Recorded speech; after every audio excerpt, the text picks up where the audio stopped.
Olá, pessoal, tudo bem? Então, professor Rodrigo Leandro, para nossa primeira aula aqui de manutenção e reabilitação de pavimentos asfálticos. Então, lembrando que o objetivo desse curso, até o seu final, é que vocês sejam capazes de avaliar um pavimento, chegar em um diagnóstico e propor uma solução, tá? Mas antes de avaliar, eu preciso de uma bagagem, eu preciso conhecer algumas nuances aí, fundamentais para chegar na avaliação. Igual o médico. O médico não vai conseguir te avaliar se não conhecer o corpo humano, se não conhecer as doenças, as causas. Aqui é a mesma coisa. Então, tudo que vocês viram em pavimentação, principalmente a parte mecânica, do que é um pavimento, como a estrutura se comporta, os materiais, os efeitos da carga, do clima, tudo isso é fundamental para você ali estabelecer quais são os principais fenômenos que vão causar os defeitos, tá? E depois entrar na questão da avaliação. Então, toda essa bagagem prévia vocês já ganharam. Mas eu vou começar essa primeira aulinha fazendo aí vamos reavivar, né, a nossa memória, fazer aí uma recapitulação rápida. Então, esse é o objetivo da primeira aula, fazer uma recapitulação, tá? Então, deixa eu compartilhar aqui com vocês essa primeira aulinha. Então, o que é uma estrutura de pavimento? A estrutura de pavimento é tudo aquilo que está em cima do subleito.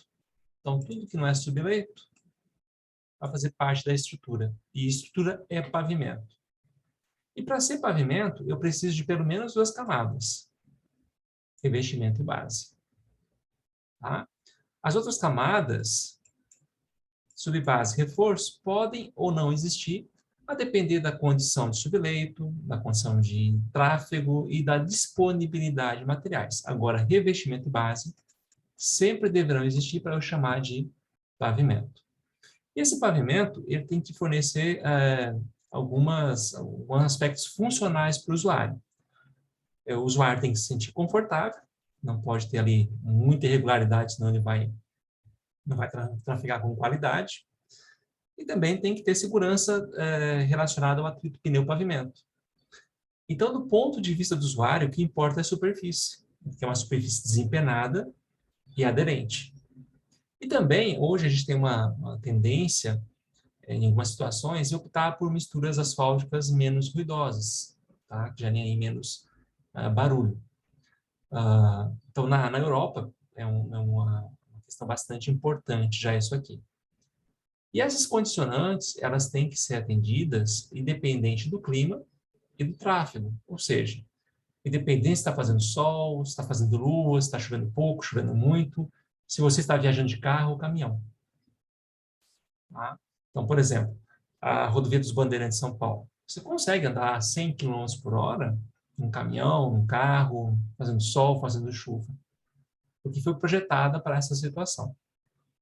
Mas isso não quer dizer que na principal avenida da tua cidade você não tem que ter conforto nem segurança. Você tem que ter.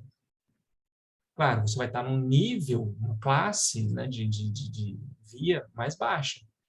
Então, para eu atender essas questões de uma maneira mais econômica, qual que é a alternativa? É reduzir a velocidade de operação desses veículos. Eles vão andar mais devagar, então eu consigo dar um conforto, uma segurança de maneira menos onerosa. Mesma coisa dentro de um shopping, um estacionamento de um supermercado. Você nunca viu aí alguém sofrendo por estar deslizando, né? Saiu rodando, pisou no freio, o carro saiu escorregando e batendo no pilar, né? Difícil. Conforto é a mesma coisa. Você nunca reclamou do conforto dentro do estacionamento. Muito improvável, porque a velocidade é muito baixa. E para que esses requisitos sejam atendidos de maneira durável, o pavimento tem que ser projetado e construído de maneira estrutural que torne isso perene, né? Que torne isso bastante duradouro. E existem algumas confusões nessas camadas, principalmente quanto às camadas asfálticas.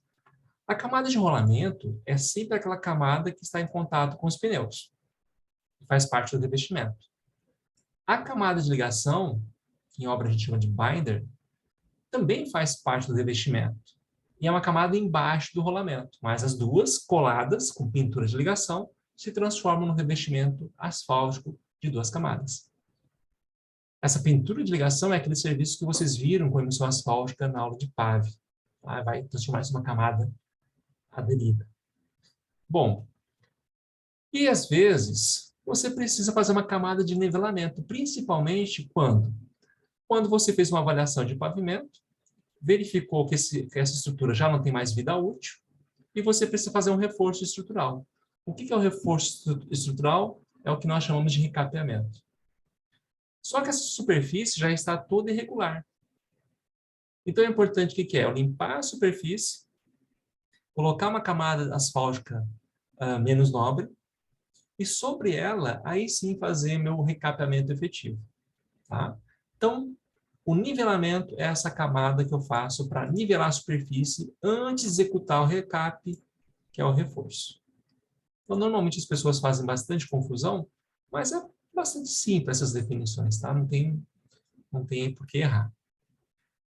E lembrando lá da nossa aulinha de pavimento flexível e rígido, nós temos que sempre ter em mente que quando eu estou falando flexível, não necessariamente estou falando de material.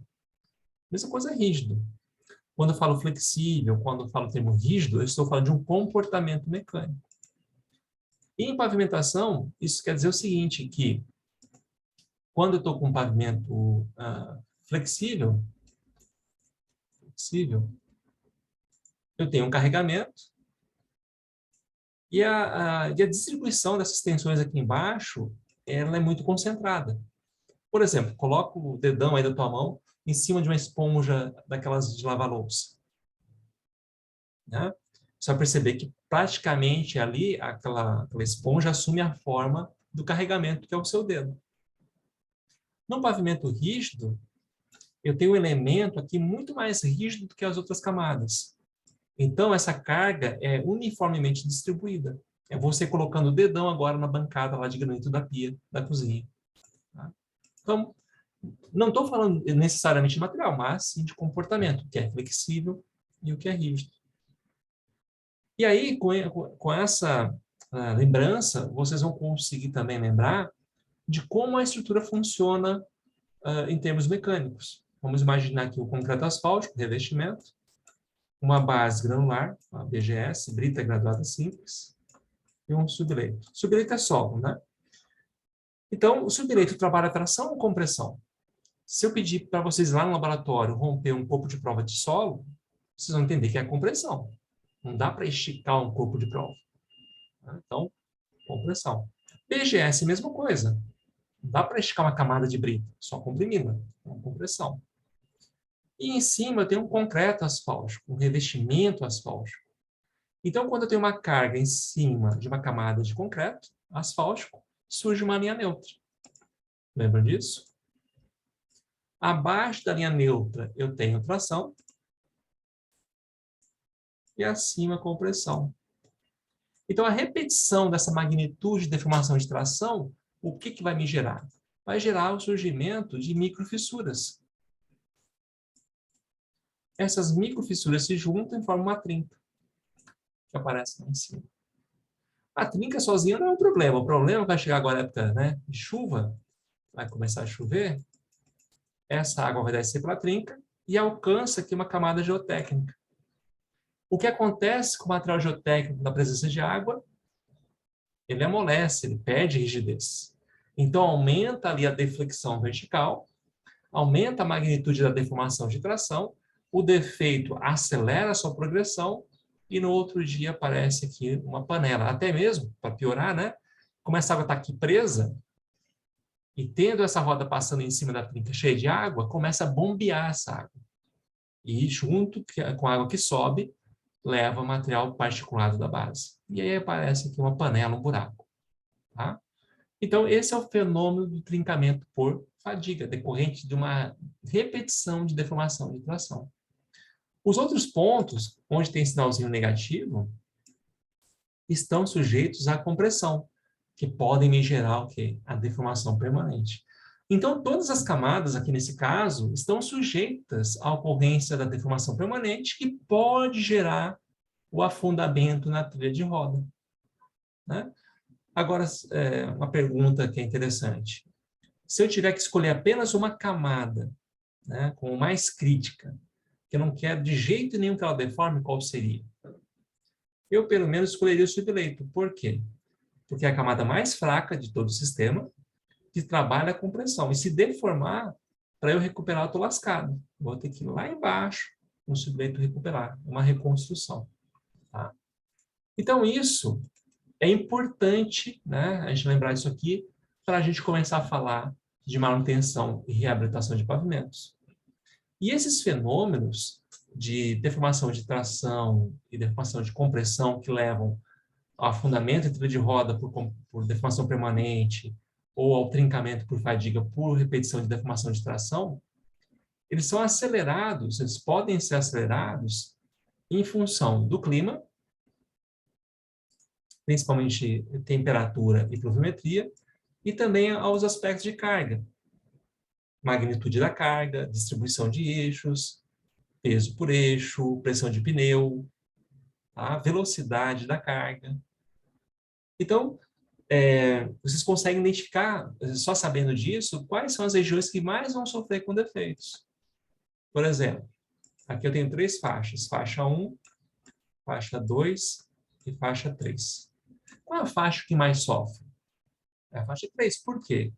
Primeiro, ela concentra maior quantidade de caminhões, carga pesada, do que a faixa 2. Ah, professor, mas o caminhão que sobe pela 3 é o mesmo que desce pela 1. E pode estar com a mesma carga. Até pode. Só que na 1, o caminhão desce rápido e na 3 ele sobe lento. Então, quanto mais lenta a velocidade, mais o pavimento sofre. Por quê? Mais tempo de resposta eu estou dando para ele responder ali. Né? Então, e qual que é a resposta? Ele querer deformar, ele querer sair debaixo dessa roda, ele querer cisalhar e formar um afundamento em trilha de roda. Então, eu sempre prefiro o caminhão andando rapidinho, né? Porque o efeito é menor, não dou tempo de resposta. Agora aqui, ó, mesmo sabendo que a trilha de roda, que a faixa 3 é a pior, vai sofrer mais, nela ainda tem a trilha de roda interna e a externa. Qual que vai aparecer maior quantidade de efeitos de maior magnitude? Vamos ver isso. A trilha de roda externa, ela está confinada por toda essa região compactada, no seu lado esquerdo. E no lado direito, por toda essa região compactada. Já a trilha de roda externa, ela está confinada no lado esquerdo por tudo isso aqui compactado. E no lado direito, quase nada. Então, a trilha de roda externa, ela está muito próxima ao bordo. Então, ela sofre mais com variação da umidade. Como ela é mais úmida, os materiais têm uma rigidez menor, aumenta a deflexão, aumenta as magnitudes das deformações e ocorre maior quantidade de defeitos de maior magnitude. Então, você já consegue até fazer uma avaliação de pavimento na geração de defeitos, só lembrando do que a gente viu em PAV. Então, uma sugestão que eu dou para vocês aqui é relembrar disso, né? Pegar o material de PAV lá das primeiras aulas, entender ali como é que funcionam as estruturas, entender como é que funcionam esses 2 principais fenômenos de geração de defeitos, trincamento por fadiga e afundamento em trilho de roda. Ó, por exemplo, nessa foto, eu tenho certeza que o problema não é numa camada subjacente, nem base, nem subleito, subbase, nada disso. Então, é um concreto asfáltico.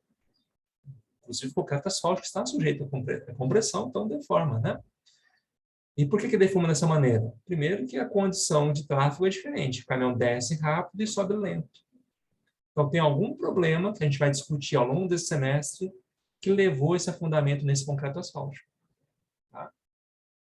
Então, lembrar desses fenômenos, esses principais fenômenos que vão gerar esses defeitos e quais são os fatores que vão acelerar essa progressão.